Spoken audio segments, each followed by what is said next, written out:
Hello everybody, welcome back. Today as well we have got to another video. In this video I'll show you how you can use Uber app in 2025, especially for beginners. And here we go. First thing first is you have to get the Uber app by going to your App Store or Play Store right away. And then you have to create your account. You can choose to add in your number, or you can directly choose to use the Google account, which is the easy way. Choose your account itself and you're good to go. Your account will be created.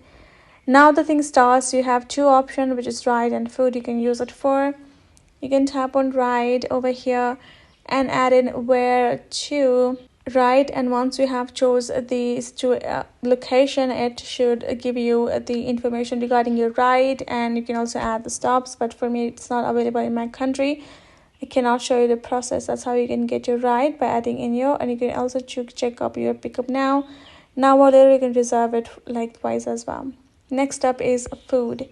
You're gonna go to food and it will show you the option available, food option, the restaurants as well. So all you gotta do is choose your food, go to checkout, add in the quantity and confirm it, and choose delivery as an option, and your food will be delivered to your home.